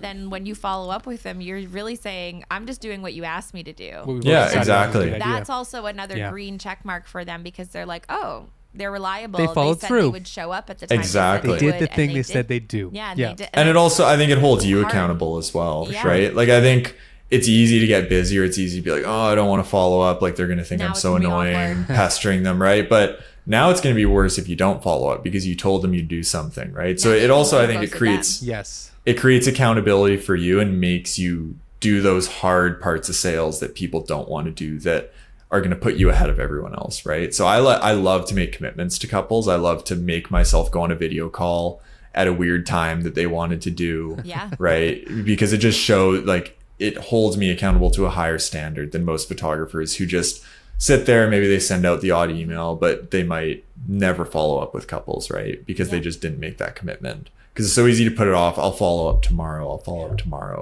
That's why I also think it's important, set timelines for your follow-ups. So early in the funnel, if you're taking more than 2 days, 2 to 3 days to follow up with a client, you've taken too long. It should be every 2 or 3 days, hit them. And if you haven't hit them in that time, and that's a failure, right? Should be literally as soon as possible, right? Quite exactly. Literally. There was, I think it was Honeybook did a thing. They did a survey of people with Visa and Honeybook. I think did a national survey of people that were booking with wedding vendors, and they asked them what was the number one reason why you booked that vendor, and they said they responded first. So if you can just be the first person to get there, the way that I do it is because I use Superhuman, the email client that has canned responses in it, so I can send them from my phone. Because I am on the go so much, and although I feel like I send a lot of emails, I send them at weird times of day. I'm not always optimizing. Okay, so if somebody inquires at 9 p.m., which is fairly frequent. I'll get to it the next morning. By then, they might have heard from 3 photographers that they were really excited about. And now they were excited about me, but they're a lot less excited about me. And I remember that from my own booking experience as a bride, because I would reach out to florists and they wouldn't get back. And I become increasingly less excited about them the longer they take to respond. I see them posting on socials. I see them doing this and I'm like, well, I must not be a priority. And if I'm not a priority now, wait to see how little of a priority in a year and a half later, yeah. right? Yeah. So by getting excited, sending that, like, it's a canned response that I add in some personalized anecdotes in, but like it gets to them the fastest. Like I feel like the first response to an inquiry has to go out within 6 hours to be like the most primo. 12 hours for sure, the latest. For me, if I have an inquiry land in my inbox and it's more than 3 days, I often will literally respond and say, hey, I'm so sorry I didn't see this, or this landed in my spam, or some other bullshit answer. And then I will literally say, I assume you've already booked somebody and I don't want to waste your time here. But if you haven't, please let me know. So they understand that I think that's grave that I didn't respond for 3 days. Oh, yeah, totally. I want them to know that I don't think that's normal. And that was not a great experience. That shouldn't be indicative of the experience they're going to have with you. That's not the standard that I'm hoping to hold here. Or like, I'm so sorry I was really sick for the last few days. That's not normal for me at all. Assuming you've booked somebody because that's the kind of person you are. But if you haven't, decisive. And sometimes they will come back and be like, actually, we haven't heard back from anybody because you all suck at email. I think that's a great thing about Ignite is that somebody's responding literally instantly. So if you're a photographer and you're thinking, Ben, this all sounds fucking great, but I don't want to do any of it. what can they do? Because I think we've given people a lot of really great DIY sales strategies. So if you are the kind of person that wants to keep running your own ship, Ignite is probably not for you. But for those of you who are looking at your empty calendar and thinking, fuck. Please. Fuck. What would you recommend? I mean, I know that not every photographer is a great fit for Ignite. You guys are very, very particular about the photographers that you do work with. But if a photographer is interested in this, obviously knowing that there is a fee involved, but it's not, it is not as crazy as I expected it to be, truthfully, for the level of, like, you have a human being working with you. But what can people do? Tell us a little bit about Ignite and what you would say the next step is for somebody who says sales sound hard still and I don't want to do it. After you do, Ben, we have lightning round questions for you. Ooh. Oh, I can't wait. I'm excited. Get some water, buddy. I think in terms of Ignite, like it really does work for, it doesn't work for every single photographer, but it works for every like type of photographer. So if you think, I'm the luxury photographer who's, too good for doing free engagement sessions or something, you will book a lot of weddings in Ignite. If you're, just getting on, you're part-time still, just getting on your feet, you will do well in Ignite. What we really do, so everyone has to apply for Ignite. There's, it's kind of like you're applying for, I don't know, undergrad again or something. Like you have to just fill out 5-minute form, tell us a little bit about your business so far, your business philosophy, who you are, things like that. Essay. A short personal essay, exactly. It's faster than an essay, but my recommendation is anyone who doesn't feel like, or feels like they want some outside help on their sales process, just fill out that application. It's free of charge. There's no commitment. And what happens is if we think that there's potential for you to be a good fit, you'll get invited for an interview with our team. And that interview is really, it's like a job interview. We're making sure you're going to be a good fit for the program. We're talking about how the program works. You get to learn more about it. And we actually turn down, I would say 40 to 50% of everyone who applies for Ignite, because this is a time commitment on our part. We provide our own resources. And to be honest, like on the monthly fees alone on Ignite, we really don't, it's not a super profitable venture for us. It really works well when we're booking a lot of weddings. So because basically it's like a profit sharing almost, right? So like say I book a $10,000 package that you guys got me, you take a percentage, and then there is a monthly fee that like covers some of the administrative costs and like the cost of running ads for me, right? But then when you book that $10,000 wedding that I wasn't going to book otherwise, you guys take a percentage, which personally I think is sick, because that means that you guys are really really driven to make sales. Motivated to sell. Right? Sell. Like Yeah. in that Best Buy situation, shit, if those people were on commission, they would have been trying harder, right? Whereas If it was Yeah. Future Shop. your studio manager Yeah. is going to be stoked because your studio manager is also making a sale with you. Yes. And so, yeah, it's maybe not great for the photographer whose calendar is fully booked on their own anyways. But for the Yeah. person who that Saturday would have sat empty, if it's a $5,000 package that they're paying, what is the percentage? I feel like it's... Yeah, so I probably should explain the pricing right Sure. away. That's me. Yeah, That's me tell us. Yeah. poorly doing the pricing Let's thing show that the I was just pricing on the preaching website. Show about. the But pricing. We're sitting up right now. yeah, so the program is $650 a month, and that half of that goes directly into your ad spend. Right. So that doesn't even So like that's touch your us. money, We just basically anyways. Your we ad conduit spend. that into Facebook and Instagram, and we just Cool. use that to run your ads. Got it. So $325 is sort of our management fee that covers our ads team, our your studio manager who's going to be working full time with you, all that good stuff. And then if you do book a wedding through the program, we do take an 18% revenue share Right. on that. And like I think you hit the nail on the head there. It only really comes if you're having success in the program.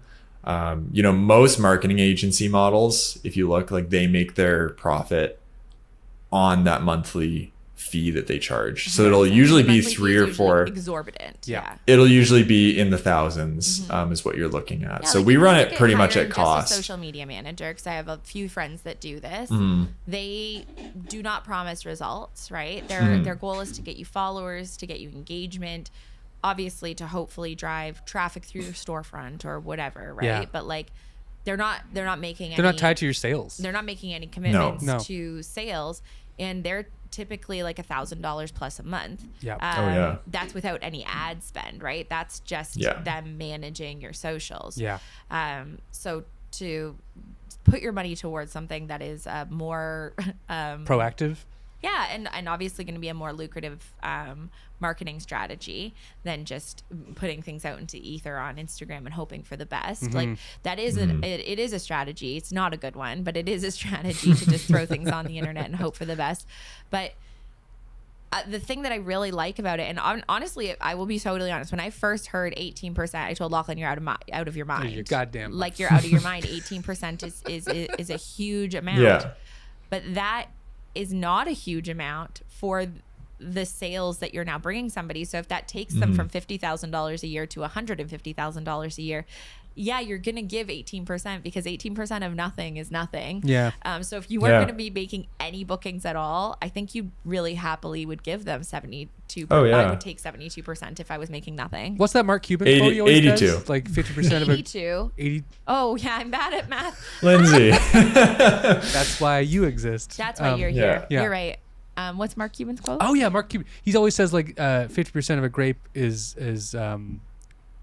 something lesser than 2% of a watermelon. There's a thing there. If you watch Shark Tank, you know what I'm talking about. He Okay. does this But, every time. Tim's like, "What's that quote?" And then proceeds to Gives a half-baked completely version of destroy the butcher quote. it. He's literally Yeah. never heard the quote said out loud. He doesn't know what he's talking about. The I don't know quote what TV doesn't is. exist. I feel like I kind of got the gist okay, of it. Yeah, but I got it. So if somebody's Yeah. interested in this, we're going to go Apply. to the lightning round now. But if they are interested Yeah. in Ignite, they're going to go to bookfocal.com /Ignite. /Ignite. Bookfocal.com/Ignite. Just apply, do the interview. Even if you think I can't afford this right now, you'll learn a lot from the interview. We go over sales process things, so you'll even get a little bit of a sales lesson there. And again, if you decide it's a good fit and you want to join it, you're going to learn a ton about sales for your own process, because you're going to have to take calls with couples through this program. And it's in our best interest that you do well on those Don't calls, botch and them. that you set them up for a booking. So we actually give you a lot of one-on-one training. We review your calls. We'll give you coaching on certain areas of the call. So you pretty much get coaching included as well in the program, because again, Amazing. it's in our best interest that you book a lot of weddings. Yeah. Because that's where our money comes from. That's where your money comes from. Everyone wins when you book weddings, right? I love So that. it all starts with an application. You can do the interview. If you decide after the interview it's not a good fit, again, there's no pressure. But if you decide it is, then you're good to go. It's a 6-month program, sales crash course. It's fun. I love it. I can't attest to it. I feel like it's clear for anybody who has watched our podcast before that I do have a vested interest in the company. So obviously when I was like, I'm in the Slack channel, anybody's like, everybody's like, why the hell is she in the Slack channel? But I'm in the Slack channel and it makes me so happy because I'm in this one Slack channel that's literally just all of the sales that come through. And I just get to see and like celebrate the wins with the team of like, I'm not only stoked for the photographer that just booked that, I'm stoked for their manager, their studio manager that got them that booking. Like it really is, everybody celebrates because you all are literally celebrating together.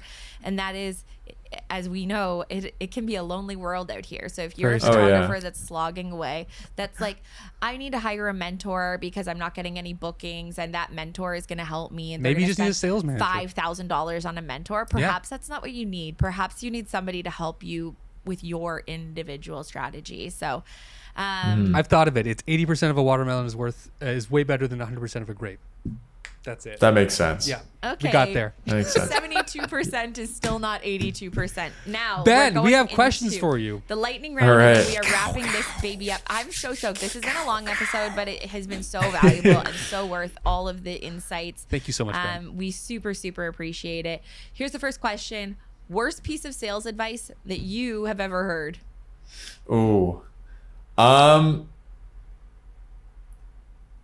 think it's following scripts. A lot of people will tell you to have a sales script or have like a playbook you'll hear. I actively avoid playbooks and scripts. I think sales should be a conversation. Okay, I love that. I Next totally question, love that. Ben. Best investment a photographer can make that helps with bookings. He's biased. Yeah. I am going to be biased. I'm trying to hide my biases You're allowed a to little say it. bit. Say it, man. Lightning round. I think it's a good website. Website's the first thing that should be set up. If someone comes to Ignite and they have a bad website, I'll tell them to go get a better website and then come back. Well, this is the thing. Like if you are investing in your social media, you're putting all this time into a portfolio, you're buying all the gear, you're now thinking, I'm going to go and hire a studio manager and spend $600 a month. And I want all this stuff. And then the funnel starts at a doghouse of a website. Yeah. No, there is no funnel in the world that's going to save you when people, they land on your Instagram, it's beautiful. They love a reel, it's amazing. Yeah. You've got a great link tree in your bio. They're like, hell yeah, I'm in. And it goes to a website that is not functioning, underperforming, Broken. filled with insane text, Out of date. doesn't even show a current picture of you. Like there's so many flawed things in there that we could talk about for days. But yeah, a bad website, And you're totally right. I will say this, if you're like, I think a lot of people are almost forced into having a subpar website because maybe they don't have the money to afford, a nice website. Yeah. Focal websites cost money, obviously. So a lot of people go the free site route. If you're looking for investment that doesn't cost you money, invest in your network, invest in, meeting people who have had success in the industry. Yeah. You'd be surprised. I think people think photography is a very competitive space. It's only really competitive among the people who are still trying to get their foothold. I think that's where a lot of it comes from. Yeah. People who are successful love sharing how they got there because they, you're not going to go and poach their clients. They're totally set, right? This So podcast is it. yeah, 100%. listen to podcasts like this, watch, there's we live in an age where there's millions of YouTube videos. Go on LinkedIn, find a photographer, ask them if you can buy them a coffee and just pick their brain about what works for them. That stuff's all free, or the cost of a coffee, I guess. My personal recommendation is either if you're having a hard time getting somebody in your area to do it, ask somebody to do a call or whatever outside of your area, because perhaps your direct competitor may not be so stoked about it, but offer them something valuable too that you can do. If you say, hey, can I help you with your social media for a month in order for you to give me some free tips for a month? They're probably going to say yes or whatever, right? Figure out what the thing is that you can offer. Yeah.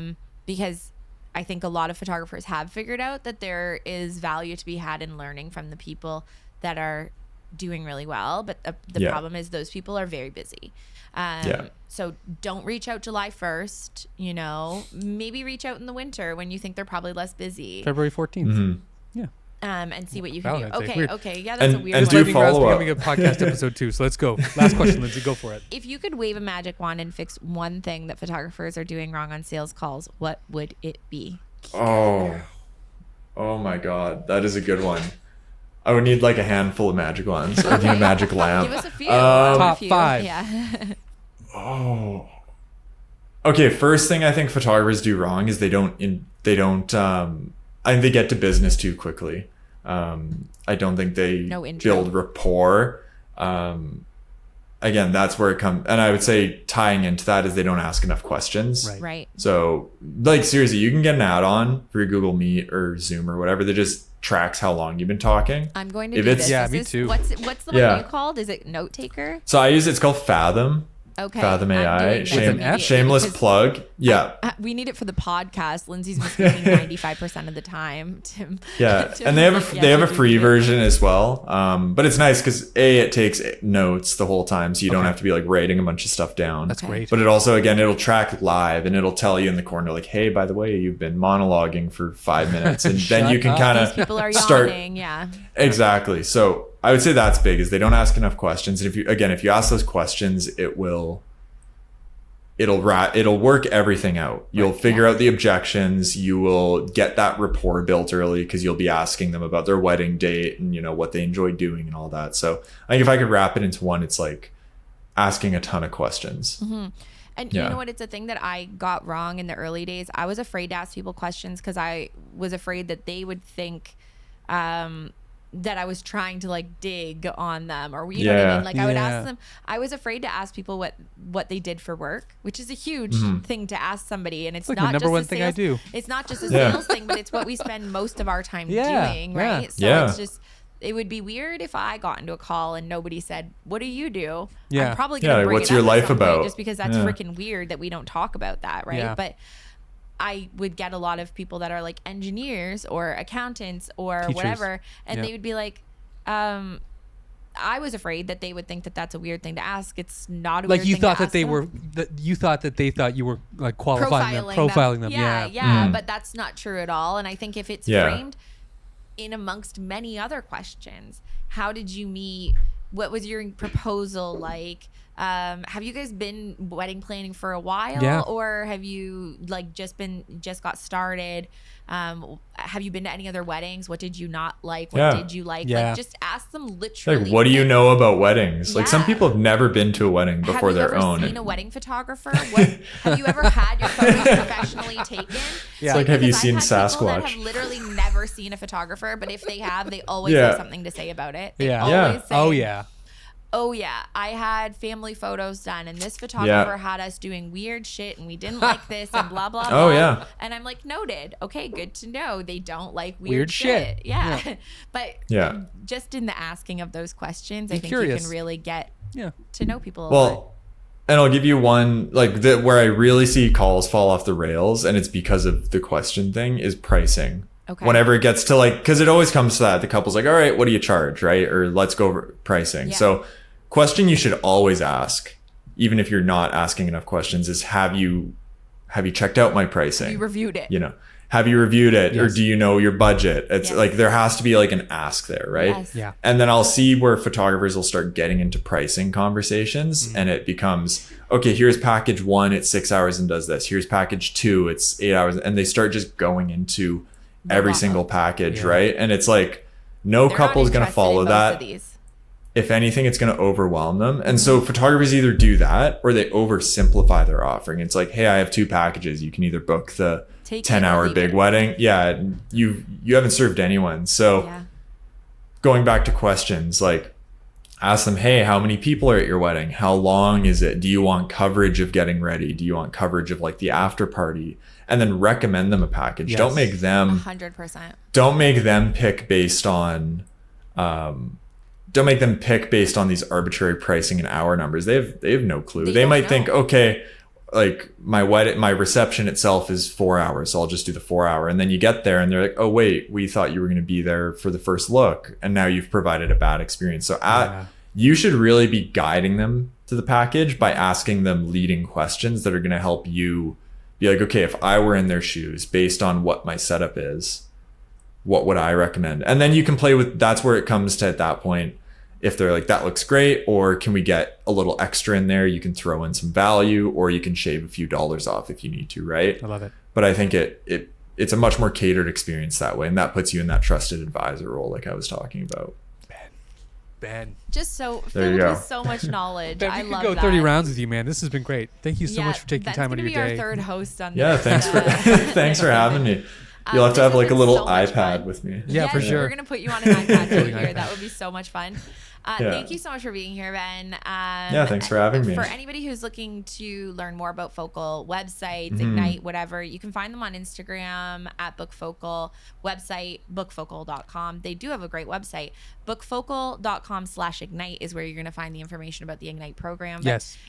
there's also a Facebook group that I am not usually I'm not a big fan of Facebook groups. I say that and I'm in so many of them. Fuck.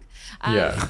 But the Book Focal Facebook group, the Focal Facebook group is really great. There's a lot of really helpful people because they're all people like us that Yeah. are interested in taking great photos and are interested in being creative, but also interested in making a great living at this. And Yeah. we want it to be sustainable, and we want it to be fun, and we want it to be profitable.